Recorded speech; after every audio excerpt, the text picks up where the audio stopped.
أعوذ بالله من الشيطان الرجيم بسم الله الرحمن الرحيم الرحمن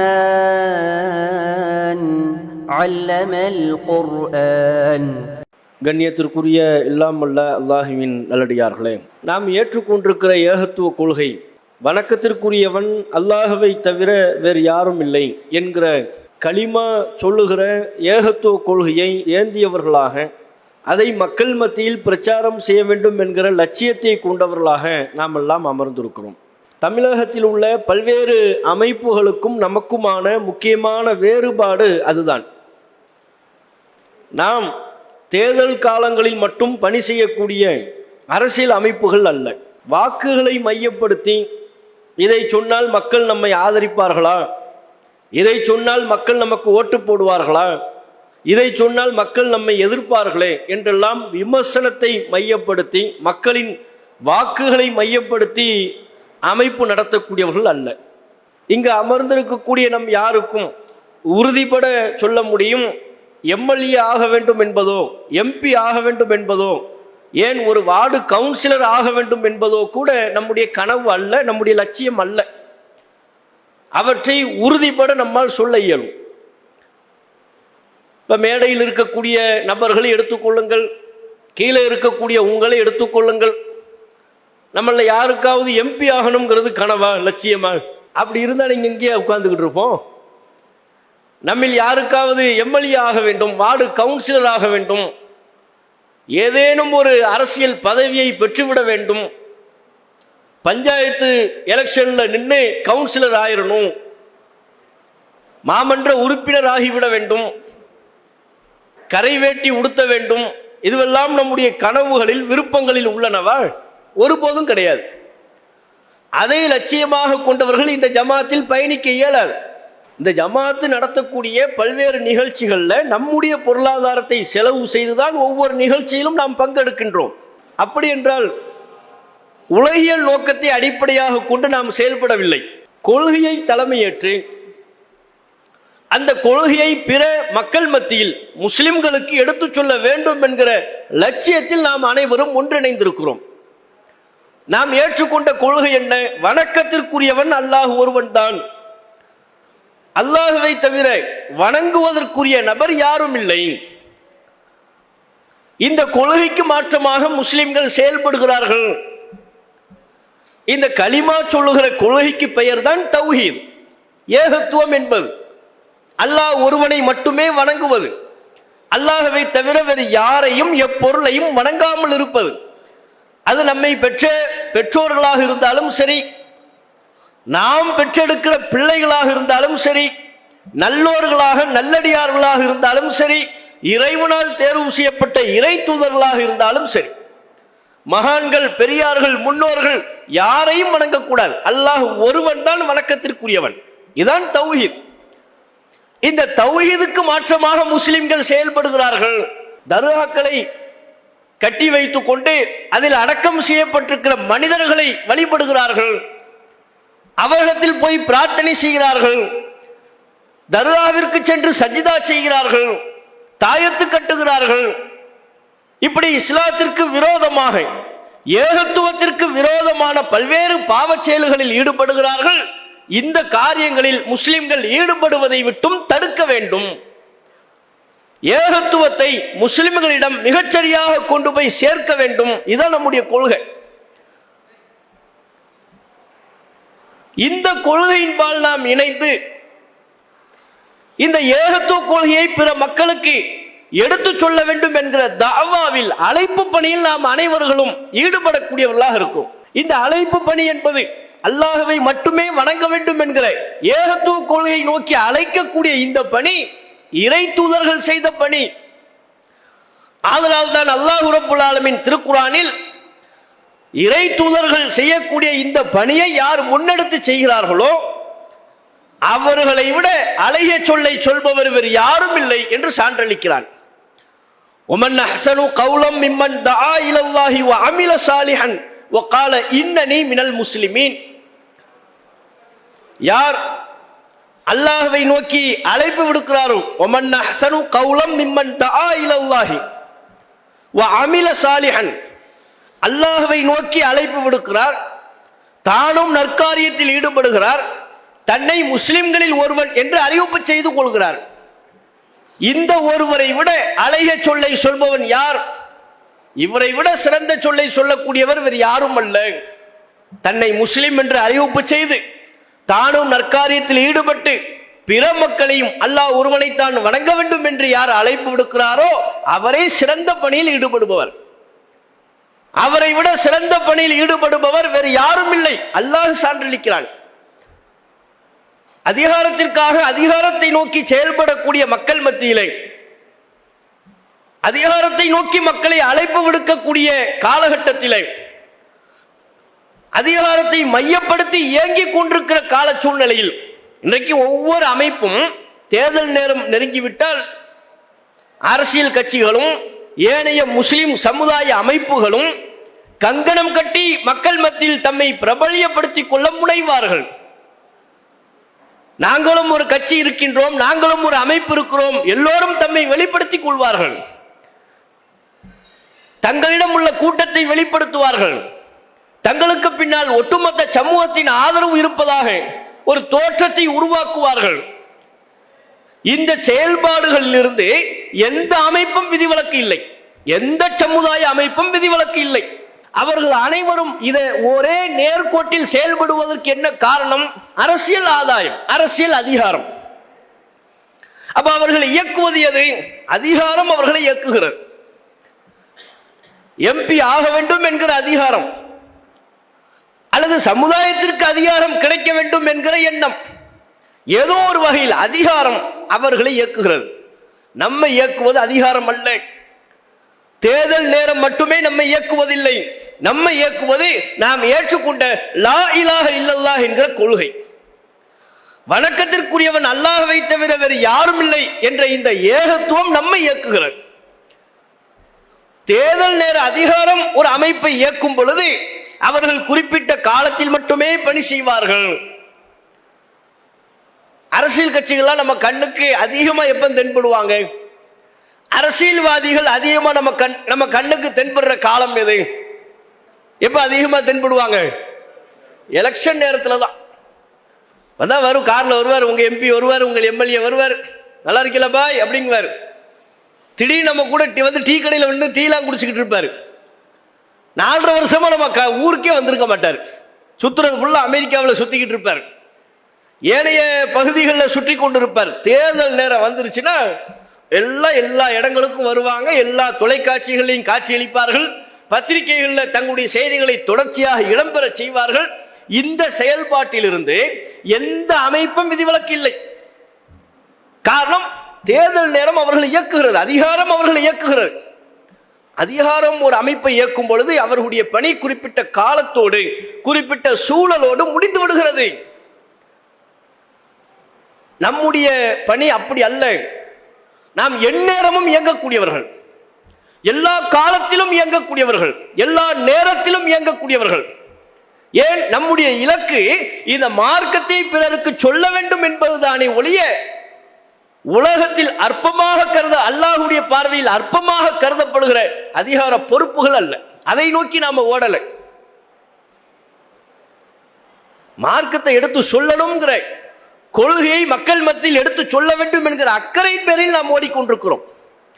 இந்த ஓட்டம், இந்த ஓட்டத்திற்கு இடைவேளை கிடையாது. 4.5 வருஷம் ஃப்ரீயா இருங்க, கடைசி ஒரு 6 மாசம், ஒரு 3 மாசம் மட்டும் பரபரப்பா இயங்குனா போதும், அந்த ஓட்டத்திற்கு இங்க வேலை இல்லை. இது கொள்கை ஓட்டம். இது ஏகத்துவ கொள்கையை பிற மக்களுக்கு எடுத்து சொல்கிற ஓட்டம். இந்த ஓட்டத்திற்கு இடைவேளை இல்லை. இந்த ஓட்டம் மரணம் வரையிலையும் தொடர வேண்டும். மரணம் வரையிலையும் இதற்கு முற்றுப்புள்ளி இல்லை. இறுதி மூச்சு வரை ஏகத்துவத்தை பிற மக்களுக்கு எடுத்துச் சொல்கிற இந்த பயணத்தில் எப்போதும் ஒரு ஏகத்துவவாதி தன்னை இணைத்துக் கொள்வான். இறுதி வரை நாம சொல்லணும், சொல்லிக்கிட்டே இருக்கணும். இதுதான் நம்முடைய அஜெண்டா, இதுதான் நம்முடைய நோக்கம். இந்த நோக்கத்துக்கு தான் அல்லாஹ் தூதர்கள் அனுப்பினான். இந்த நோக்கத்தில் தான் தூதர்களின் சமுதாயத்தை அல்லாஹ் அமைத்தான். குறிப்பாக நபிகள் நாயகம் ஸல்லல்லாஹு அலைஹி வஸல்லம் அவர்களுக்கு பிறகு இந்த பொறுப்பை என் மார்க்கத்தை பிற மக்களுக்கு எடுத்துச் சொல், பூமி முழுவதும் இந்த தீனை நீ நிரப்பு, கொண்டு போய் சொல், எடுத்துரைத்து என்னுடைய சட்டத்தை, என்னுடைய கருத்தை, என்னுடைய வார்த்தையை இந்த மக்களிடம் கொண்டு போய் சேர்ப்பி, இந்த பணியை, இந்த பொறுப்பை அல்லாஹ் நமக்கு தந்திருக்கிறான். நான் அதை நோக்கி ஓட வேண்டிய நாம பல்வேறு காரணங்களை சொல்லிக்கொண்டு நமக்கு மத்தியில் நாமே பல்வேறு காரணங்களை உருவாக்கி கொண்டு நம்முடைய பயணத்திற்கு தடை போட்டு விடுகிறோம். ஒவ்வொன்றுக்கும் ஒவ்வொரு காரணத்தை சொல்வார். இந்த காரணம் சொல்வதிலிருந்து நாம யாருமே விதிவிலக்கு இல்லை. இந்த தாவா பணியை பொறுத்தவரையிலும் நம்ம எப்படி பார்க்கணும்னா, இது அல்லாஹ் நம்ம கிட்ட கொஸ்டின் பண்ண வேண்டிய ஒரு பணி. அல்லாஹ் நம்ம கிட்ட கொஸ்டின் பண்ணுவான். நாம ஊருக்காக வேண்டி, பேருக்காக வேண்டி, புகழுக்காக வேண்டி இந்த பணியை செய்யவில்லை. மக்கள் நம்மை பாராட்ட வேண்டும் என்பதற்காக வேண்டி இந்த அழைப்பு பணியை செய்யவில்லை. மார்க்கத்தை பிற மக்கள் மத்தியில் எடுத்துரைப்பதற்கு அல்லாஹ்ட்ட நம்ம பதில் சொல்லி ஆகணும். இந்த எண்ணம் தான் ஒவ்வொரு கிளை நிர்வாகிடத்திலையும் பிரதானமா இருக்கணும். மார்க்கத்தை பிரச்சாரம் செய்ய வேண்டும் என்கிற எண்ணம் கொண்ட அனைவரின் உள்ளத்திலையும் பிரதானமா இருக்க வேண்டியது, மார்க்கத்தை, எனக்கு தெரிஞ்சதை, இந்த சத்தியத்தை 4 பேருக்கு நான் சொல்லணும். அப்படி செய்யாவிட்டால் அல்லாஹ் என்கிட்ட கேட்பான், கொஸ்டின் பண்ணுவான். உனக்கு தாவா பண்ற வாய்ப்பை கொடுத்தலப்பா, பிரச்சாரம் செய்யக்கூடிய வாய்ப்பை தந்தேனே, நீ செய்தாயா? உன் எல்லைக்கு உட்பட்ட, உன் பொறுப்பிற்கு உட்பட்ட பகுதியில் இந்த மார்க்கத்தை எடுத்துரைத்தாயா? இந்த தீனுல் இஸ்லாத்தை நிலைநாட்ட செய்தாயா? அல்லாஹ் கேட்பான். அப்ப ஒரு ஆளு தான் இதெல்லாம் நம்ம சொல்லி தப்பிக்க முடியாது. நபி நூஹ் அலைஹிஸ்ஸலாம் அவர்கள் எத்தனை ஆண்டு காலம் தாவா செய்தார்கள் என்று பார்க்கிறோம். எத்தனை ஆண்டு காலம் வாழ்ந்தார்கள்? 950 வருஷம். நம்மளாம் 950 வருஷம்லாம் வேண்டாம், 2 வருஷம் சொல்லுவோம். அப்போ கேட்கலன்னா இவங்க திருந்த மாட்டாங்க, அப்போ நம்மளே முடிவு பண்ணிடுவோம். நூஹ் நபி இடத்துல நம்ம இருந்தோம், அல்லாஹ் இவங்களை அழிச்சு நாசமாக்குன்றோம். அவ்வளவு பொறுமை நமக்கு உண்டா? உங்க மனசை தொட்டு சொல்லுங்க, அவ்வளவு பொறுமை. 950 வருஷத்தை அல்லாஹ் ஒரு இறை தூதருக்கு வாழ்நாளை கொடுக்கிறான். அந்த வாழ்நாளில் அல்லாஹ் இறை தூதர் என்கிற பொறுப்பையும் கொடுக்கிறான். அந்த இறை தூதர் என்கிற பொறுப்பை ஏற்றுக்கொண்டு வெகு சொற்பமான சில மக்கள் மட்டுமே தம்முடைய தாவாவிற்கு, தம்முடைய அழைப்பிற்கு பதிலளித்த போதும் கொஞ்சம் கூட சுணக்கம் காட்டாம தாவா பண்ணிக்கிட்டே இருந்தாங்க. செஞ்சாங்களா இல்லையா? இன்னி தஅவுது கௌமி லைலன் வ நஹாரா, இரவிலும் பகலிலும் நான் தாவா பணி செய்தேன். யார் சொல்றார்? நூஹ் நபி சொல்றார். இரவிலும் செய்தேன், பகலிலும் செய்தேன், பகிரங்கமாகவும் செய்தேன், ரகசியமாகவும் செய்தேன், தனித்தனியாகவும் செய்தேன், கூட்டாகவும் செய்தேன். தனித்தனியா ஒவ்வொரு ஆளுக்கா போய் தாவா பண்ணேன், கூட்டம் கூட்டமா நிற்கும் போதும் தாவா பண்ணேன், நைட்லையும் தாவா பண்ணேன், பகல்லையும் தாவா பண்ணேன், ரகசியமா சொன்னேன், பகிரங்கமா பொதுப்படையா சொன்னேன். தாவாவில் எத்தனை வடிவம் இருக்கிறதோ அத்தனை வடிவ தாவாவையும் முதலாவதாக முன்னின்று செய்த இறை தூதர் நபி நூஹ் அலைஹிஸ்ஸலாம் அவர்கள். காரணம் சொல்றதா இருந்தா யாரு சொல்லணும்? நூஹ் நபி சொல்லணும்ல, யா அல்லாஹ் ஒரு பய கேட்க மாட்டேங்கிறான். அதுவும் நூஹ் நபி தாவா செய்யும் பொழுது மக்கள் எப்படி எதிர்வினையாற்றினார்கள்? வஸ்தக்ஷவ் சியாபஹும், தங்களுடைய ஆடைகளால் தங்களை போர்த்தி கொண்டார்கள். அந்த பக்கம் நூஹ் நபி வந்தா இவங்க ஆடையால போர்த்திக்கிட்டு ஒதுங்கி போவாங்களே, கூப்பிட்டுருவார்ப்பா அவரு. விரல்களை வைத்து காதுகளை அடைத்துக் கொள்வார்கள். நூஹ் நபி சொல்லக்கூடிய எதுவும் தங்களுடைய காதுகளில் விழுந்து விடக்கூடாது, அவர் பார்வையில் நம்ம பற்றக்கூடாது, அவர் சொல்வது நம்ம காதுல விழுந்துடக்கூடாது. அப்படின்னா எப்படி தாவா பண்ணியிருக்கிறார் நூஹ் நபி? எவ்வளவு ஆர்வத்தோடு, எவ்வளவு முனைப்போடு தமக்கு வழங்கப்பட்ட தூதுத்துவ பணியை நிறைவு செய்திருக்கிறார், எந்த காரணமும் சொல்லாமல். அல்லாட்ட எந்த காரணம்? யா அல்லாஹ் எடுத்தெடுப்பிலேவா சொன்னாரு? இறுதி ஒரு கட்டம் என்று வரும் பொழுது இறுதியில் அல்லாஹ்விடத்தில் பொறுப்பை ஒப்படைக்கிறார். அபூதர் அல் கிஃபாரி என்கிற நபித்தோழர், அவருடைய வரலாற்றை பார்க்கிறோம். நபிகள் நாயகத்தை சந்திக்க வந்தார். நபிகள் நாயகத்தை சந்தித்து இஸ்லாத்தை ஏற்றார். ரசூலுல்லாஹ்ட்ட சொல்றார், ஃபவல்லாஹி லா அஸ்ருஹன்ன பைன அதுஹுரிஹிம், இந்த காபாவின் முற்றத்தில் வாசலில் நின்று கொண்டு கலிமாவின் கொள்கையை நான் எடுத்துச் சொல்வேன், லா இலாஹ இல்லல்லாஹ் என்பதை சொல்வேன் அப்படிங்கிறார். ரசூலுல்லாஹ் சொன்னாங்க, அபூதர் இப்ப வேண்டாம், ரொம்ப நம்ம பலவீனமா இருக்கிறோம், எண்ணிக்கையில குறைந்தவர்களா இருக்கிறோம், நீங்க உங்க ஊருக்கு போங்க, நாம வலிமை பெறும்போது உங்களுக்கு தகவல் சொல்வோம், அப்போது நீங்கள் வாருங்கள், அப்ப நம்ம தாவா பண்ணுவோம்ங்கிறாங்க. ரசூலுல்லாஹ் மக்காவினுடைய சூழல் அப்படி. அவர் வெளியூருக்காரர்.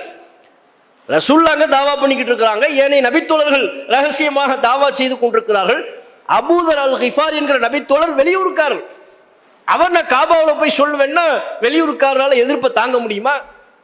உள்ளூர்காரராலேயே எதிர்ப்பை தாங்க முடியவில்லை. ரசூலுல்லாஹ் சொல்றாங்க, நீங்க கிளம்புங்க, நீங்க போங்க, உங்க ஊருக்கு போங்க, அது மக்காவில இருந்து கொஞ்சம் தூரத்தில் உள்ள ஒரு கிராமம், அங்க போங்க அப்படின்னாங்க. இல்லை நான் சொல்லிட்டு தான் போவேன்னார். வந்தாரு, காபாவின் முற்றத்திற்கு வந்து நிற்கிறார், இணை வைப்பாளர்களை அழைக்கிறார். இணை வைப்பாளர்களை இல்லைங்க வாங்க அப்படிங்கிறார். ஏதோ சொல்ல போறாருன்னு பார்த்தா லா இலாஹ இல்லல்லாஹ் முஹம்மது ரசூலுல்லாஹ், வணக்கத்திற்குரியவன் அல்லாஹ்வை தவிர வேறு யாரும் இல்லைன்னார். சொன்னதுதான் மாத்திரம், எல்லாம் அவரை பாய்ந்து அடித்து துவம்சம் செய்தார்கள். எல்லாம் அவர் மேல விழுந்துட்டாங்க.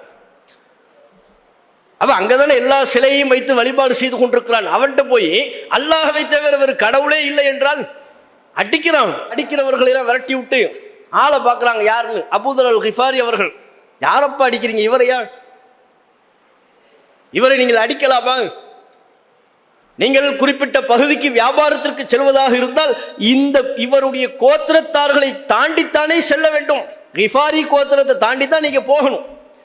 இவர் அடிச்ச தகவல் அவருடைய குலத்தாருக்கு கோத்திரத்தாருக்கு தெரிஞ்சா அவங்களை சும்மா விடுவாங்களா? பயம் காட்டினதுனால விட்டாங்க.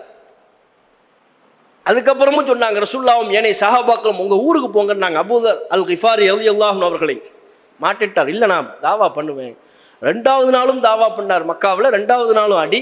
3வது நாளும் தாவா பண்ணார். 3வது நாளும் அடி. 3 நாள் அடி வாங்கி உத வாங்கி அதுக்கப்புறம் தான் சொந்த ஊருக்கு போனாரு. சொந்த ஊர்ல தம்முடைய கோத்திரத்தார்கள் பெரும் பகுதியினரை இஸ்லாத்தில் இணைப்பதற்கு அவருடைய பிரச்சாரம், அவருடைய தாவா ஒரு அடித்தளமாக அமைந்தது என்பதை வரலாற்றில் பார்க்கும். புகாரில முஸ்லீம்ல பதிவு செய்யப்பட்ட ஹதீஸ்கள்ல பார்க்கும். அப்ப இங்கே நாம கவனிக்க வேண்டிய அம்சம், இன்றைக்கு நாம சொல்றோமே காரணம் ஒரு ஆளு தாங்க, ஆளே இல்லை, சப்போர்ட்டே இல்லை, நம்ம யாரை போய் சந்திக்கிறது, எல்லாவற்றையும் நான் ஒரு ஆளே செய்ய முடியுமா என்பன போன்ற இந்த வாதங்களை இறை தூதர்கள் வைக்கவில்லை. இறை தூதர் வழி நடந்த நன்மக்கள் இந்த வாதத்தை வைக்கவில்லை.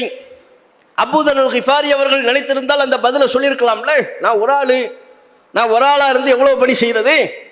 நான் ஒரு ஆளா இருந்து மக்காவில் போய் கத்தணுமா? நான் ஒரு ஆளாக இருந்து கொண்டு என்னுடைய குலத்தாருக்கு இந்த தாவாவை செய்யணுமா? எனக்கு கூடுதல் துணை நிர்வாகி ஒரு 4 பேரை போடுங்க சொல்லியிருக்கலாம்ல ரசூலுல்லாஹ்ட்ட. அவர் தான் முதன்மை நிர்வாகியா இருக்கிறார்.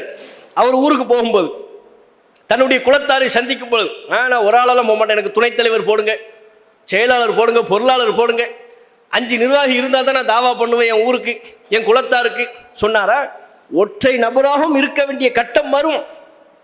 அந்த கட்டம் வந்தாலும், அந்த சூழ்நிலை வந்தாலும் அல்லாஹ்வுடைய மார்க்கத்தை, அல்லாஹ்வுடைய திருப்தியை நாடி பிற மக்களுக்கு எடுத்து சொல்ல வேண்டும். அந்த உணர்வு நமக்கு இருக்கணும். பொறுப்பு நிர்வாகிகள் அனைவரும் நம்ம தாவா செய்யறதுக்கு தான் வந்திருக்கிறோம், மார்க்கத்தை 4 பேருக்கு எடுத்து சொல்வதுதான் நம்முடைய பிரதானமான பணி. அல்லாஹ்வுடைய திருப்தியை நாடி அல்லாஹ்விடத்தில் கூலி எதிர்பார்த்து இந்த பணியை செய்கிறோம் எனும் பொழுது இதில் தொய்வு வரக்கூடாது, இதில் வேறு பல காரணங்களை சொல்லக்கூடாது. சோர்வு வரும், மனித இயல்பு, களைப்பு வரும், சில நேரங்களில் தடங்கள் வரும், பல்வேறு திசை திருப்புகள் ஏற்படும், பலவீனங்கள் ஏற்படும். அப்படி ஏற்படும் பொழுது அவற்றை பலவீனம் என்பதை உணர்ந்து உதறி தள்ளிவிட்டு அல்லாஹ்வுடைய மார்க்கத்தை நோக்கி நாம விரைந்து வரணும். சோர்வு வரும், வராமையெல்லாம் யாருக்கும் இருக்காது. அப்படி வரும்போது அதை உதறி தள்ளிட்டு இல்லை இந்த சோர்வை நம்ம முறித்து அல்லாஹ்வுடைய மார்க்கத்தை 4 பேருக்கு சொல்லணும் என்று உற்சாகம் பெறணும். முடங்கி விடக்கூடாது. தாவாவை முடக்குகிற நபராக, இந்த மார்க்கத்தை நம்மோடு நிறுத்தி கொள்ளக்கூடிய நபராக நாம் மாறிவிடக்கூடாது. இன்னைக்கு நம்ம என்னென்ன காரணம் சொல்றோமோ எல்லா காரணமும் நபித்தோழர்களுக்கும் இருந்தது. அவங்களுக்கு காரணம் இல்லாமலையா? விமர்சனம் வந்தது, அடி வந்தது, உதை வந்தது, பொருளாதார நெருக்கடி வந்தது. முஸ்அப் இப்னு உமைர் ரலியல்லாஹு அன்ஹு அவர்கள்லாம் பெரிய செல்வந்தர், சாப்பாடுக்கு பஞ்சம் இல்லை, ஆடைக்கு பஞ்சம் இல்லை, அந்த அளவுக்கு பெரும் செல்வந்தர். இஸ்லாத்தை ஏற்பதற்கு முன்பு, இஸ்லாத்தை ஏற்றதற்கு பின்பு அவருடைய குடும்பத்தாரிடமிருந்து அவர் தனித்து அனுப்பப்பட்டார். இதுக்கப்புறம் என் குடும்பத்தில் இருக்கக்கூடாதுன்னு அனுப்பி வச்சிட்டாங்க. ரசூலுல்லாஹ்வை நெருங்கி அவர்கள் தம்முடைய எஞ்சிய காலத்தை கழித்தார்கள். ஒரு இளைஞர், அவர் இளைஞராக இருந்த போதிலும் நபிகள் நாயகத்திடம் வந்து தஞ்சம் அடைந்து ரசூலுல்லாஹ்வுக்கு உறுதுணையாக இருந்து ரசூலுல்லாஹ்விடம் இருந்து மார்க்கத்தை கற்று ரசூலுல்லாஹ் சொன்ன மார்க்க பணிகளிலேயே தம்முடைய வாழ்வை கழித்தார். ரசூலுல்லாஹ் தான் சொன்னாங்க முஸ்அபுக்கு, நீங்க மதீனாவுக்கு போங்கன்னாங்க. ரசூலுல்லாஹ் தான் மதீனாவுக்கு போகவே இல்லை, இனிமேதான் போகணும். ஹிஜ்ரத்து பயணத்திற்கு முன்பே முஸ்அபை நபிகள் நாயகம் அனுப்பி வைத்தார்கள். அதனால்தான் வரலாற்றுல சொல்லுவாங்க முஸ்அப் இப்னு உமைர் அவர்தான் மார்க்கத்திற்காக முதலில் பயணம் செய்த நபித்தோழர் என்பார்கள் வரலாற்றுல. அவ்வளவு சஃபீர் ஃபில் இஸ்லாம் அப்படிங்குவாங்க. ஹதீஸ்ல வர்ற வாசகம் இல்லை, வரலாற்று நூல்களில் முஸ்அப் இப்னு உமைர் ரலியல்லாஹு அன்ஹு அவர்களை பற்றி சொல்லக்கூடிய வாசகம் அவ்வளவு சஃபீரின் ஃபில் இஸ்லாம். இஸ்லாத்தில் இந்த மார்க்கத்திற்காக மார்க்கத்தை சொல்ல வேண்டும் என்பதற்காகவே முதலில் பயணம் செய்த தூதுவர். தான் செல்வதற்கு முன்பே ரசூலுல்லாஹ் முஸ்அபை அனுப்பி வைத்தார்கள். புகார்ல பதிவு செய்யப்பட்டிருக்கிறது. மதீனாவில் உள்ள நபித்தோழர்கள் சொன்னார்கள், முஸ்அப் எங்களிடம் வந்தார், எங்களுக்கு குர்ஆனை கற்றுக் கொடுத்தார், எங்களுக்கு இஸ்லாத்தை சொன்னார். நபியல் நாயகம் எங்களிடம் வருகின்ற பொழுது குர்ஆனிலிருந்து நாங்கள் இன்னென்ன அத்தியாயங்களை எல்லாம் மனனம் செய்து விட்டோம். யார் மூலமாக? முஸ்அப் இப்னு உமைர் மூலமாக. ரசூலுல்லாஹ் மதீனாவுக்கு வருவதற்கு முன்பே, ரசூலுல்லாஹ் மதீனாவில் கால் எடுத்து வைப்பதற்கு முன்பே இன்னென்ன அத்தியாயங்களை இன்னென்ன சூறாக்களை நாங்கள் மனனம் செய்து கொண்டோம். யார் மூலமாக? முஸ்அப் இப்னு உமைர் மூலமாக. அப்படின்னா என்ன? அவர் ரசூலுல்லாஹ் வரத்துக்கு முன்னாலேயே மக்களை தயார்படுத்துறார், மக்களுக்கு குர்ஆனை சொல்லி கொடுக்கிறார். இறுதியில் முஸ்அப் இப்னு உமைர் எந்த யுத்தத்தில் கொல்லப்பட்டார்? உஹதுல கொல்லப்பட்டார். உஹதுல கொல்லப்பட்டார். அவரை அடக்கம் செய்யறதுக்கு கஃன் ஆடை இல்லை. எப்படி இருந்தாரு, எப்படி வந்தாரு, அவருடைய இறுதி முடிவு எப்படி அமையுதுன்னு பாருங்க. கஃன் ஆடை இல்லை. நம்மள யாருக்காவது இந்த நிலையை நம்ம சொல்ல முடியுமா? இப்போ நம்ம மௌத்தா போறோம், இன்னைக்கோ நாளைக்கோ மௌத்தா போறோம், கஃன் செய்வதற்கு நமக்கு ஆடை இருக்காதா? சொல்லுங்க. நான் மௌத்தா போனா இன்னைக்கு கஃன் செய்வதற்கு ஆடை இல்லை என்கிற நிலை இருக்குமா? நீங்க மௌத்தா போனீங்கன்னா கஃன் செய்வதற்கே உங்களுக்கு ஆடை இல்லை என்ற ஒரு நிலையை சொல்ல முடியுமா? கற்பனை செஞ்சு பார்க்க முடியுதா? முஸ்அப் இப்னு உமைர் ரலியல்லாஹு அன்ஹு அவர்களுக்கு அந்த நிலை இருந்தது. மரணித்து விட்டார், உஹது யுத்தத்தில் கொல்லப்படுகிறார். கஃன் செய்வதற்கு ஆடை இல்லை. தலையை மறைத்தால் கால் தெரிகிறது, காலை மறைத்தால் தலை தெரிகிறது. இதுஹிர் என்கிற புல்லை கொண்டு முஸ்அப் பினுடைய கால் பகுதியை மறைத்து ஆடையை வைத்து தலையை மறைச்சிட்டாங்க. கால் பகுதி தெரியுது, புல்லை வச்சு கால் பகுதியை கவர் பண்ணி போய் அடக்கம் பண்ணாங்க. அப்ப அவருடைய இந்த உலகத்தில் அவருக்குன்னு ஏதாவது ஒரு இலக்கு இருந்துச்சா? மூத்தா போகும்போது கஃன் ஆடை கூட அவர் சம்பாதிக்கல. பாருங்க எப்படி வாழ்ந்தார். இஸ்லாத்தை ஏற்பதற்கு முன்பு, தாவாக்களத்தில் நுழைவதற்கு முன்பு அவ்வளவு செல்வ செழிப்பு, உணவிற்கு பஞ்சம் இல்லை, ஆடைக்கு பஞ்சம் இல்லை. தாவாக்களத்தில் தம்மை இணைத்துக் கொண்டதற்கு பிறகு நபிகள் நாயகத்தின் உத்தரவுக்கு ஏற்ப மதீனாவில் போய் அழைப்பாளராக பணி செய்ததற்கு பிறகு உலகை விட்டு பிரிந்து செல்லும் பொழுது கஃன் ஆடையே இல்லை அவர்கிட்ட. அல்லாஹ் அவங்களுக்கு எவ்வளவு பெரிய கூலியை தயார் செய்து வைத்திருப்பான். இந்த மார்க்கத்திற்காக, தாவாவிற்காக எவ்வளவு பெரிய, நாம் கற்பனை செய்து பார்த்திடாத தியாகத்தை அவர்கள் செய்திருக்கின்ற பொழுது நாம் இந்த மார்க்கத்துக்கு என்ன செஞ்சோம்? நம்ம காரணங்கள் சொல்லிக்கிட்டு இருக்கோம், நோக்கத்தை மறந்துடுறோம், லட்சியத்தை மறந்து விடுகிறோம். ஆகவே நம்முடைய அழைப்பு பணியில் நாம் எந்த நோக்கத்திற்காக ஒன்று கூடியிருக்கிறோம், எவ்வளவு பெரிய லட்சியத்தை சுமந்து நிற்கிறோம் என்பதை மறந்து அழைப்பு பணியில் சுணக்கம் காட்டக்கூடியவர்களாக மாறிடும். சில கஷ்டங்கள்லாம் வரும், சிரமங்கள்லாம் வரும். தாவாக்களத்தில் சிரமம் இல்லாமல் இருக்கவே இருக்காது. அவ்வாறு சிரமங்கள் வரும் பொழுது அல்லாஹ்விற்காக, அல்லாஹ்வின் மார்க்கத்துக்காக அந்த சிரமங்களை தாங்கிக் கொள்ள வேண்டும். ஹுதைஃபத்து இப்னுல் யமான் ரலியல்லாஹு அன்ஹு அவங்க ஒரு சம்பவத்தை சொல்றாங்க. ரசூலுல்லாஹ் மரணத்திற்கு பிறகு அவருடைய காலத்தில் ஒரு தாபி, அவர் காலத்தில் வாழ்ந்த ஒரு நபர், ஒரு தாபி, ஒரு நபித்தோழர் அல்ல, ஒரு தாபி. அவர் சொல்றாரு, நாங்க மட்டும் ரசூலுல்லாஹ் காலத்தில் இருந்திருந்தோம்னா, அப்படிங்கிறார், நாங்க மட்டும் ரசூலுல்லாஹ் காலத்தில் இருந்திருந்தோம் என்றால், இன்னைக்கு நம்மள அப்படி நிறைய பேர் சொல்லுவோம் தெரியுமா? நம்ம மட்டும் இருந்திருந்தா என்ன செஞ்சிருப்போம், இப்ப என்ன செய்யறோம்ல பார்க்கணும். இல்லாத ஒன்றை கற்பனையா உருவாக்கி அதில் நான் என்ன செய்திருப்பேன், இப்ப என்னையா செஞ்ச, நான் மட்டும் பதிலில் இருந்திருந்தேன்னா, பதிலில் இருந்தா என்ன பண்ணுவேன், இப்ப இருக்கிற சரியான வாய்ப்புகளையே பயன்படுத்தி சின்ன சின்ன சிரமங்களுக்கே பின்வாங்கி ஓடக்கூடிய நாம பதில நம்மளாம் நின்று இருப்போமா? உஹதுல நம்மளாம் நின்று இருப்போமா? இப்படி பேசுவோம். இப்படி பேசுறவங்க எல்லா காலத்திலும் இருப்பாங்க. ரசூலுல்லாஹ் காலத்தில் இருந்திருந்தோம்னா என்னவா இருந்திருப்போம் நமக்கு தெரியாதுல்ல, நம்ம கையிலயா இருக்கு. நம்ம சொல்லுவோம் ரசூலுல்லாஹ் காலத்தில் இருந்திருந்தா சரி, அபூபக்கரா இருந்தா ஓகே, அபூஜஹலா இருந்தா அல்லாஹ் காப்பாத்தின யார் கையில் இருக்காது. யாராக என்னவாக இருப்போம் என்பது நம் கையில் இல்லை. ஒருவர் அப்படி பேசிக் கொண்டிருக்கிறார். யாரிடம்? ஹுதைஃபத்து இப்னுல் யமான் ரலியல்லாஹு அன்ஹு அவர்களிடம் அவ்வாறு அவர் ஒருவர் பேசுகிறார். நாங்க மட்டும் ரசூலுல்லாஹ் காலத்தில் இருந்திருந்தோம்னா அப்படின்னாரு.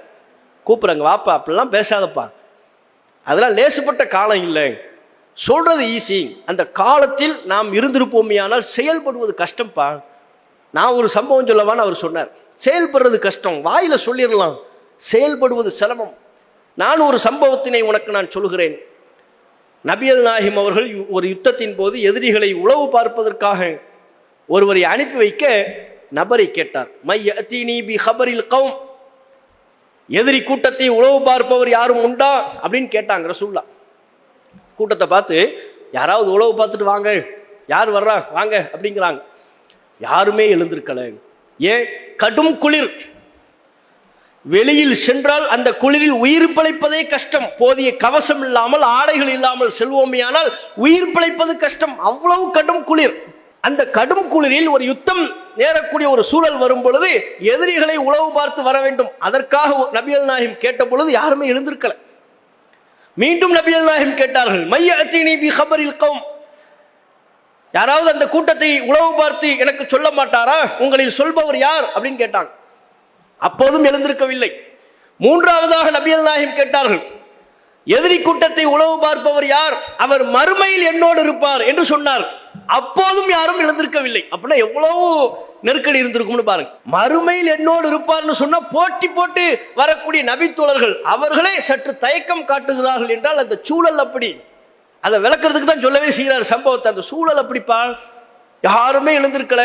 யாருமே எழுந்திருக்கலன்னு உடனே இப்ப உளவு பார்த்தாகணும். ரசூலுல்லாஹ் என்ன செஞ்சுட்டாங்க, முன்னால இந்த நபித்தோழர் தான் இருக்கிறார், ஹுதைஃபத்து இப்னுல் யமான் ரலியல்லாஹு அன்ஹு, அவங்க இருக்கிறாங்க. அவரை பார்த்து ரசூலுல்லாஹ் சொன்னாங்க, கும் யா ஹுதைஃபா, ஹுதைஃபா அவர்களே எழுந்திருங்க. ஃபிதாக்க அபி வ உம்மி, என் தாயும் தந்தையும் தங்களுக்கு அர்ப்பணம், நீங்க போய் உளவு பார்த்துட்டு வாங்கன்ட்டாங்க. பொதுவாக ஒரு வேலையை சொல்லும்போது யாராவது செய்யுங்கன்னா யாருமே செய்ய மாட்டாங்க. இப்போ ஒரு கேள்வி கேட்டு யாராவது பதில் சொல்லுங்கன்னா யாரு சொல்லுவிய? பக்கத்தில் உள்ளவர் அவரை பார்ப்பிய, ஒன்னை தான்ப்பா கேட்குறாரு சொல்லுங்கன்றவர். அவர் இன்னொரு, ஒன்னை தான்ப்பா கேட்குறாரு நீ சொல்லு. கடைசி சேர்ல உள்ளவர் அவருக்கு நல்லாவே தெரியும் பின்னால் யாருமே இருக்க மாட்டார். ஆனால் அவரும் நம்பிக்கையோட பின்னால் திரும்பி பார்ப்பார். நம்ம கிட்ட கேட்கல, வேற யாரையோ கேட்குறாங்க, பின்னால் திரும்பி பார்ப்போம், பார்த்தா யாருமே இருக்க, மலக்கு தான் உட்காந்துருப்பாங்க. இவர் திரும்பி பார்ப்பார். யாராவது சொல்லுங்கன்னா யாரு சொல்லுவிய? யாராவது இந்த வேலையை செய்யுங்க, அந்த சேரை கொஞ்சம் யாராவது ஒரு ஆள் எடுத்துட்டு வாங்களேன் அப்படின்னா எல்லாம் இப்படித்தான் பாப்பமே ஒழிய யாரும் போக மாட்டோம். அப்போ ஒரு பேரை சொல்லணும். அப்துல்லா நீங்க போய் எடுத்துட்டு வாங்க, அபூபக்கர் நீங்க போங்க, அப்துல் ரஹ்மான் நீ இந்த வேலையை செய். ஒரு பேரை சொல்லி சொன்னா தான் செய்வோம். இது பொதுவாகவே நம்முடைய இயல்பு. அதுவும் அந்த சூழ்நிலையில் கடும் குளிர், எதிரிகளின் அச்சம், உயிர் பயம், இத்தனை காரணங்களும் சூழ்ந்திருக்கிற அந்த நெருக்கடியான சூழலில் நபிகள் நாயகம் எவ்வளவு சொல்லியும் போக முடியாத அந்த சந்தர்ப்பத்தில் நபிகள் நாயகம் ஹுதைஃபா அவர்களை பெயர் சொல்லி சொன்னார்கள். ஹுதைஃபா நீங்க போயிட்டு வாங்க. ரசூலுல்லாஹ் சொன்னதுக்கு அப்புறம் யாராவது மறுப்பாங்களா? ஹுதைஃபா எழுந்துட்டார். நம்மளா இருந்தா மறுப்போம், பாய் நம்ம கிட்ட எல்லாம் சொல்லாதீங்க பாய், நம்ம ஒரு என்ன வேலைக்கு வந்தோமோ அதையும் நம்ம மறந்துடும். அந்த அளவுக்கு நம்மளை திணறடிக்கிற அளவுக்கு அவங்க என்ன செய்வாரு, நமக்கு ஏக போகமா வேலை இருக்கு பாய், அவரை சொல்லுங்க பாய். ரசூலுல்லாஹ் சொல்லி அவங்க மறுக்க மாட்டாங்க. ஹுதைஃபா எழுந்துட்டார், போயிட்டார். உளவு பார்க்குறாரு.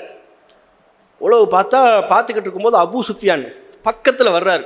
குறி வச்சு ஆளை கதையை முடிச்சிடலாம் அந்த அளவுக்கு பக்கத்தில் வந்துட்டார் அபூ சுஃபியான். அப்போ எதிரணியில் இருக்கிறார். ஆனால் ரசூலுல்லாஹ் போகும்போதே என்ன நடக்குதுன்னு பார்த்துட்டு வந்து சொல்லணும், நீங்கள் எதுவுமே செய்யக்கூடாது அப்படின்ட்டாங்க ரசூலுல்லாஹ். எந்த ஒன்றையும் நீங்கள் செய்யக்கூடாது, உங்கள் தரப்பிலிருந்து எந்த ஒரு நடவடிக்கையும் தூண்டிவிடக்கூடாது, கண்காணிச்சுட்டு தகவலை சேகரித்து வாங்க, அவ்வளோதான். ஒரு அம்பு எடுக்கிறாரு, அபூ சுஃபியானை குறி வைக்கிறாரு, அவ்வளோதான். விட்டா அபூ சுஃபியான் மௌத்து. அந்த அளவுக்கு பக்கத்தில் வந்து விட்டார். ஆனால் ஹுதைஃபா அவர்கள் குறிப்பிடுகிறார்கள், ரசூலுல்லாஹ் சொன்னாங்கல்ல நான் எதையுமே செய்யக்கூடாதுன்னாங்கல்ல, அதனால் அபூ சுஃபியான் எனக்கு அருகாமையில் வந்தும் நான் அவரை விட்டு விட்டேன். அப்ப இவர்கிட்ட சொல்லிக்கிட்டு அந்த தாபிட்ட, நான் மட்டும் ரசூலுல்லாஹ் காலத்தில் இருந்திருந்தாலும் ஒருத்தர் சொன்னார்ல, அவர்கிட்ட சொல்லிக்கிட்டு இருக்கிறாரு, பாருங்க அன்னைக்கு விட்டேன், அதுக்கப்புறம் இஸ்லாத்துக்கு வந்துட்டார் பாருங்க அப்படின்னாரு. அன்றைக்கு விட்டு விட்டேன், அதற்கு பிறகு ஒரு இஸ்லாத்தில் வந்து இஸ்லாத்திற்கு அவர் செய்த பணிகள் எவ்வளவோ இருக்கின்றது அப்படின்னார். அப்ப அம்ப குறியாரு விட்டுட்டார், கொல்லலை. கூட்டத்தோட கூட்டமா போய் உட்கார்ந்து உளவு பார்த்துக்கிட்டு இருக்கிறார். உளவு பார்த்து கொண்டிருக்கும் பொழுது அபூ சுஃபியானுக்கு தகவல் வந்து விட்டது, முஹம்மதின் படையிலிருந்து யாரோ ஒருவர் நமக்குள் ஊடுருவி விட்டார், யாரோ ஒருவர் நம்முடைய செய்திகளை உளவு பார்க்கிறார். செய்தி வந்துருச்சு. அபூ சுஃபியானுக்கு செய்தி கிடைத்து விட்டது. அபூ சுஃபியான் என்ன பண்றாரு, எல்லாரும் வாங்கன்ட்டார், எல்லாம் வாங்க அப்படி முன்னால வாங்க அப்படின்ட்டார். அங்கதான் ஹுதைஃபா உட்கார்ந்துருக்கிறார். இவர் சொல்றாரு, நமக்கு ஒரு செய்தி வந்திருக்கு, முகம்மதின் படையிலிருந்து யாரோ ஒருவர் நம்மிடம் ஊடுருவி விட்டார். அவர் தான் உட்கார்ந்துருக்கிறார். அவரையும் வைத்துக் கொண்டே இந்த செய்தி பேசப்படுகிறது. முகம்மதின் படையிலிருந்து ஒருவர் நம்மிடம் ஊடுருவி விட்டார், நம்மை உளவு பார்த்து கொண்டிருக்கிறார், நம்முடைய செய்திகளை திரட்டி கொண்டிருக்கிறார். ஆகவே நீங்கள் அனைவரும் தத்தமது பக்கத்தில் இருப்பவர் யார் என்பதை உறுதியாக விசாரிக்கட்டும் அப்படின்ட்டார். பக்கத்தில் யார் இருக்கா கண்காணிங்க, உங்க பக்கத்தில் யார் இருக்கா உறுதியா விசாரிங்க இப்படின்னு சொல்லவும் சற்றும் தாமதிக்காமல் ஹுதைஃபத்து பின் யமான் ரலியல்லாஹு அன்ஹு அவர்கள் தம் அருகாமையில் இருப்பவரின் கையை பிடித்து, யாருப்பா நீ, உன்னை பார்க்க புதுசா இருக்கேன்ட்டார். எப்படி, எவ்வளவு சாதுரியம், எவ்வளவு சமயோசித புத்தி. அவர் சொல்லி முடிக்கவும் ஹுதைஃபா என்ன செஞ்சிட்டாரு, ஆஹா டேஞ்சர், நம்ம சுதாரிக்கணும், நம்மளை கேட்கறதுக்கு முன்னால நாம சுதாரிக்கணும்னு கையை பிடிச்சி, யாருப்பா நீ, ஆள் புதுசா இருக்க. அவர் படபடுத்து, என்னங்க என்ன தெரியாதா, நான் இன்னாருங்க, இன்னாரின் மகன் இன்னார் அப்படிங்கிறார். அப்படிப்பட்ட ஆளுதான் உளவுக்கெல்லாம் போக முடியும். நெருக்கடி இருந்திருக்கு. அந்த நெருக்கடியிலிருந்து அவர் மீண்டு வந்து நபிகள் நாயகம் ஸல்லல்லாஹு அலைஹி வஸல்லம் அவர்களிடம் தான் பார்த்த உளவு செய்திகளை சொன்னார்கள். நபிகள் நாயகம் ஸல்லல்லாஹு அலைஹி வஸல்லம் அவர்கள் அந்த செய்திக்கு ஏற்ப வியூகம் அமைத்தார்கள், நபித்தோழர்களுக்கு பல்வேறு செய்திகளை சொன்னார்கள் என்பதை நம்ம பார்க்கிறோம். அப்ப முஸ்லிம்ல பதிவு செய்யப்பட்ட இந்த ஹதீஸிலிருந்து நாம் பெறுகிற பாடம் என்ன? ஒரு களம் என்று வரும் பொழுது பல்வேறு பணிகள் வரும். சில நேரங்களில் நெருக்கடியான பணி வரும். அந்த பணியையும் நாம் அல்லாஹ்வின் திருப்தியை நாடி செய்ய வேண்டும். அதில் சில சிரமங்கள் இருக்கும். அந்த சிரமத்தை பார்க்காமல் அதில் நமக்கு கிடைக்கக்கூடிய நன்மையை பார்க்க வேண்டும், கூலியை பார்க்க வேண்டும். அல்லாஹ் நமக்கு இதுல சிரமத்தை வைத்திருக்கிறான். இந்த சிரமத்தில் அல்லாஹ் நமக்கு ஒரு கூலியை தருவான், நமக்கு ஒரு நன்மையை தருவான், நமக்கு ஒரு உயர்வை தருவான். சிரமப்படாம அல்லாஹ் விட்ட உயர்வு பெறவே முடியாது. இலகுவா இருந்து அல்லாஹ்ட்ட உயர்வு பெற முடியுமா? கஷ்டப்படாம அல்லாஹ்விடத்தில் நம்முடைய அந்தஸ்தை நாம் உயர்த்தி கொள்ள முடியுமா? நம்முடைய நன்மையின் தராசை அதிகரிக்க செய்ய முடியுமா? கஷ்டப்பட்டால் தான் முடியும், சிரமப்பட்டால் தான் முடியும். அப்ப அவர்கள் எந்த காரணத்தையும் சொல்லிக் கொள்ளாமல் எல்லாவித அர்ப்பணிப்புகளுக்கும் தயாராக இருந்ததின் விளைவாகத்தான் இன்றைக்கு இந்த இஸ்லாமிய மார்க்கம் பல்வேறு பகுதிகளுக்கு சென்றடைந்திருக்கிறது, விரிவடைந்திருக்கிறது. ஆனா நாம பாருங்க, அற்ப காரணங்களுக்காகவெல்லாம் தாவா பணியிலிருந்து விலகிறோம். நம்ம பணிகளை எந்த காரணத்தை கொண்டும் நாம முடக்கி விடக்கூடாது. நம்முடைய பணிகளில் எந்த காரணத்தை கொண்டும் தொய்வு வந்து விடக்கூடாது. தாவா நமக்கு அல்லாஹ் உங்களுக்கு ஒரு கிளை தலைவர்னு ஒரு பொறுப்பு தரானா, செயலாளர் பொறுப்பு தரானா, நீங்க தான் படை தளபதினு அர்த்தம். யுத்தத்தை முன்னின்று நடத்துகிற படை தளபதி. இஸ்லாமிய தாவாவின் கொடி உங்கள் கைகளில் இருக்கிறது. வாளேந்தி யுத்தம் செய்ய போவதில்லை, ரத்தம் சிந்தி யுத்தம் செய்ய போவதில்லை. மார்க்கத்தை பிற மக்களுக்கு எடுத்துச் சொல்லக்கூடிய அந்த களத்தில் நீங்கள் யுத்தம் செய்ய போகிறீர்கள், அவ்வளவுதான். வன்முறை யுத்தம் அல்ல, பிரச்சார யுத்தம். வன்முறை களம் அல்ல, பிரச்சார களம், தாவா களம். அன்றைக்கு இருந்த காலகட்டத்தில் மக்களை காப்பதற்காக நடைபெறுகிற யுத்தத்திற்கு நபிகள் நாயகம் படை தளபதிகளை நியமித்தார்கள். அந்த படையை முன்னின்று வழிநடத்தக்கூடிய தலைவர்களை நியமித்தார்கள். இன்றைக்கு இருக்கக்கூடிய காலகட்டத்தில் நம்முடைய பகுதியில் இந்த மார்க்கத்தை எவ்வாறு மக்கள் மத்தியில் கொண்டு செல்ல வேண்டும் என்பதற்காகத்தான் தலைவர், செயலாளர் நியமிக்கிறோம். உங்க கையில தான் இஸ்லாத்தின் தாவாவின் கொடி தற்காலிகமாக வழங்கப்பட்டிருக்கிறது. அந்த கொடியை அற்ப காரணங்களுக்காக கீழே போட்டு விடக்கூடாது. கஷ்டம் இருக்கும், சிரமம் இருக்கும். அதற்காகவெல்லாம் நாம் ஏந்தி கொண்டிருக்கிற தாவாவின் கொடியை கீழே போட முடியுமா? உயிரே போனாலும் அல்லாஹ்வின் மார்க்கத்திற்காக மரணம் வரை தாவா செய்ய வேண்டிய கடமை நமக்கு இருக்கிறது என்பதை உணரணும், புரியணும். அதில் ஏற்படுகிற சின்ன சின்ன அசௌரியங்களை பொறுத்துக் கொள்ளணும். அவற்றை பொறுத்துக் கொள்வதில் நமக்கு நன்மை இருக்கிறது என்பதை நம்ம நன்மைக்காக ஓடிக்கொண்டிருக்கிறோம். பதவிகளுக்காக அல்ல, பொருளாதாரத்திற்காக அல்ல, பேருக்காக வேண்டிய அல்ல. அதிகார மட்டத்தோடு நமக்கு நெருக்கமா இருக்க தெரியாதா? தமிழகத்தில் ஒரு பெண்ணம்பெரிய ஜமாத்தாக, மக்கள் செல்வாக்கை கொண்ட ஒரு ஜமாத்தாக இருந்து கொண்டு அதிகார மட்டத்தோடு நமக்கும் நெருக்கமாக இருக்க தெரியும். வேண்டாம் என்று நாம் ஒதுங்கி இருக்கிறோம். சமுதாய கோரிக்கையை மையப்படுத்தி சந்திப்போம், சமுதாய கோரிக்கைகளை பிரதானப்படுத்துவோம். அதை விட்டுவிட்டு கொள்கையை விட்டுவிட்டு கொள்கைக்கு மாற்றமான எந்த காரியத்திலும் நாம் ஈடுபடுவதற்கு தயார் இல்லை. நமக்கும் ஒவ்வொன்றுக்கும் அழைப்பு வரும். கட்சி பிரமுகர்கள்ட்ட இருந்து அழைப்பு வரும். எதுக்கு? என் மகளுக்கு திருமணம் வச்சிருக்கிறேன், வாங்க, அழைப்பு வரும். ஜமாத்துக்கு எல்லாருக்கும் அழைப்பு வர்ற மாதிரி நம்ம ஜமாத்துக்கும் அழைப்பு வரும். நம்ம போறதில்லை, போக முடியுமா? நம்மளும் போய் கல்யாணத்தில் ஒரு அமைச்சர் மகளுக்கு கல்யாணம் நமக்கு அழைப்பு வருது, போறோம். போய் நின்று வந்தோம்னா நீங்களாம் விடுவீங்களா? அப்படித்தானங்க உருவாக்கி வச்சிருக்கிறோம். கொள்கையின் அடிப்படையில் உருவாக்கி வைத்திருக்கிறோமா இல்லையா? சமத்துவ பொங்கல் கொண்டாடலாம் வாங்கன்னு அழைப்பு வருது நமக்கு. போயிடலாமா? சமத்துவ பொங்கல் கொண்டாட போவோமா நம்ம? அது என்ன சமத்துவ பொங்கல்? பொங்கல்னாலே என்னதான் அது? சூரியனை வணங்குவதுதான், மாடுகளை வணங்குவதுதான், நெருப்பை வணங்குவது, படைப்பினங்களை வணங்குவதின் வெளிப்பாடான பண்டிகை தான் பொங்கல்.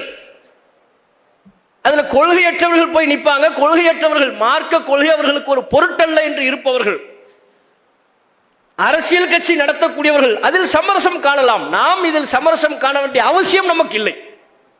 இது கொள்கையின் பாதை, கொள்கையின் பயணம். அல்லாஹ்வுடைய திருப்தியை நாடி நாம் பயணித்துக் கொண்டிருக்கிறோம். நமது கையில் அல்லாஹ் ரப்புல் ஆலமீன் இந்த மார்க்கத்தை பிற மக்களுக்கு எடுத்துச் சொல்ல வேண்டும் என்கிற பொறுப்பை அமானிதமாக வழங்கி இருக்கிறான். நபிகள் நாயகம் ஸல்லல்லாஹு அலைஹி வஸல்லம் அவர்கள் யுத்தத்திற்கு நபித்தோழர்களை அனுப்பி வைத்த பொழுது செய்து, அதுக்கப்புறம் ஜாஃபர் இப்னு அபி தாலிப், அதற்கப்புறம் அப்துல்லா பின் ரவாஹா, 3 நபித்தோழர்கள். 3 நபித்தோழர்களை ஒன்றன் பின் ஒன்றாக தலைவராக நபிகள் நாயகம் ஸல்லல்லாஹு அலைஹி வஸல்லம் அவர்கள் நியமித்தார்கள். 3 நபித்தோழர்களும் கொல்லப்படுறாங்க. ஜெயிது கொல்லப்படுறார், ஜாஃபர் இப்னு அபி தாலிப் கொல்லப்படுறார், அப்துல்லா பின் ரவாஹா கொல்லப்படுறார். இறுதியில் ஹாலித் இப்னு வலீத் அந்த கொடியை சுமந்து கொண்டு யுத்தத்தை முன்னின்று நடத்தினார். அப்போ நபிகள் நாயகம் ஸல்லல்லாஹு அலைஹி வஸல்லம் அவங்க சொன்னாங்க, ஹாலிதிற்கு நாம் அந்த பொறுப்பையே வழங்கவில்லை, ஆனால் அவரே தாமாக முன் வந்து இந்த கொடியை சுமந்து கொண்டார் என்று அவரை பாராட்டும் விதமாக நபிகள் நாயகம் ஸல்லல்லாஹு அலைஹி வஸல்லம் அவர்கள் சொன்னார். ரசூலுல்லாஹ் அந்த நபித்தோழர்களை அனுப்பி வைக்கின்ற பொழுதே தாம் கொல்லப்படுவோம் என்பதை அல்லாஹ்வின் தூதர் முன்னறிவிப்பு செய்ததற்கு பிறகும் யுத்த களத்தில் அவர்கள் உறுதியாக நின்றார்கள். காரணம், இந்த மார்க்கத்திற்காக. இந்த மார்க்கத்திற்காக உயிரை விடுதல் என்றால் அதை இன்முகத்தோடு நான் ஏற்றுக்கொள்ள தயார். இதுதான் நபித்தோழர்களின் எண்ண ஓட்டமாக இருந்தது. நாம் உயிரை விட வேண்டிய அவசியம் இல்லை, நம்முடைய நேரத்தை நாம் ஒதுக்கினா போதும். யுத்த களத்தில் வாளேந்தி நின்று யுத்தம் செய்ய வேண்டும் என்கிற அவசியம் இல்லை. தாவா ஒரு மெகாபோனை போய் தூக்கிட்டு பிரச்சாரம் பண்றது தான் நம்ம வேலை. நமக்கான யுத்த களம் அதுதான். எவ்வளவு அனாச்சாரங்கள் நம்மளை சுத்தி நடக்குது. கடந்த காலங்களில் எல்லாம் மௌலுதை மையப்படுத்திய நிகழ்வுகள்லாம் ரொம்ப குறைவா நடக்கும். இப்ப தமிழ்நாட்டில் அதிகமா மௌலுது மையப்படுத்திய நிகழ்ச்சி நடந்துச்சுன்னா 2 ஊர் தான். ஒன்னு நாகூர், இன்னொன்னு திருப்பூர். அதுவும் எப்படி கவர்ச்சிகரமான அறிவிப்புகள் வெளியிட்டு, எல்லா நாளும் மௌலுதுல பங்கெடுத்தீங்கன்னா உங்களுக்கு உம்ரா பயணம் இலவசம். எது உம்ராவுக்கு இலவசமா கூட்டு பண்றது ஷிர்கு, பண்றதுலாம் ஷிர்கு. இவங்க உம்ரா பயணத்துக்கு இலவசமா கூட்டு போறாங்க. இத்தனை நாள் நீங்கள் மௌலுதில் பங்கெடுத்தால், மீலாதுல்லா நிகழ்ச்சியில் பங்கெடுத்தால் குலுக்கல் முறையில் உங்களுக்கு உம்ரா பயணம் இலவசம். குலுக்கல் முறையில் இத்தனை 1000 ரூபாய் பரிசு அறிவிச்சு நடத்தினாங்க திருப்பூர்ல. அப்ப மௌலுதுல அவ்வளவு தீவிரமாக அவர்கள் களம் காணும் பொழுது அந்த மார்க்கத்தில் இல்லாத மௌலுதை எதிர்த்து நாம எவ்வளவு தீவிரமா களம் காண வேண்டும். நம்ம பகுதியில மௌலுதுக்கு எதிராக பிரச்சாரம் பண்ணோமா? நம்ம பகுதியில மேராஜ் இரவு என்கிற பேரில் நடக்கின்ற அனாச்சாரங்களுக்கு எதிராக பிரச்சாரம் பண்ணோமா? பண்ணணும். ஒவ்வொரு காலகட்டத்திலையும் கொள்கையை அடிப்படையாக கொண்டு நம்முடைய கவனம், நம்முடைய பிரச்சாரம் அமையணும். கொள்கை தான் நமக்கு பிரதானம். இதை உணர்ந்து எவ்வளவு முனைப்போடு, ஆர்வத்தோடு, வீரியத்தோடு இந்த தாவா பணிகளில் நாம் ஈடுபடுகிறோமோ அவ்வளவுக்கு அவ்வளவு ஜமாத்தினுடைய வளர்ச்சி அதிகரிக்கும். அவ்வளவுக்கு அவ்வளவு இந்த மார்க்கத்தை மக்களிடம் கொண்டு போய் சேர்ப்பித்த நன்மை நமக்கு கிடைக்கும். தாவா பணியில் நமக்கு சுணக்கம் ஏற்படுமையானால் அது நம்மை அழிவு பாதையை நோக்கி, அடுத்த தலைமுறைக்கு தௌஹீதுனா என்னன்னு தெரியாம போயிடும். அந்த நிலையை நம்ம விட்டுறக்கூடாது, அந்த நிலையை நம்ம உருவாக்கக்கூடாது. அப்ப இறுதி வரை, மரணம் வரை நாம் ஏற்று சுமந்து நிற்கிற இந்த தௌஹீத் கொள்கையை பிற மக்கள் மத்தியில் எவ்வளவு இடையூறுகள் வந்தாலும், எவ்வளவு பிரச்சனைகள் தோன்றினாலும் அத்தனைக்கும் மத்தியில் அல்லாஹ்வின் திருப்தி நாடி பயணம் செய்வோம் என்கிற உறுதிமொழியை ஏற்போமா என்று கேட்டு என்னுடைய உரையை நிறைவு செய்து கொள்கிறேன். வாஹிரு தாவானா அல்ஹம்துலில்லாஹி ரப்பில் ஆலமீன். அஸ்ஸலாமு அலைக்கும் வரஹ்மத்துல்லாஹி வபரகாத்துஹு. அல்லாஹு அக்பர், அல்லாஹு அக்பர்.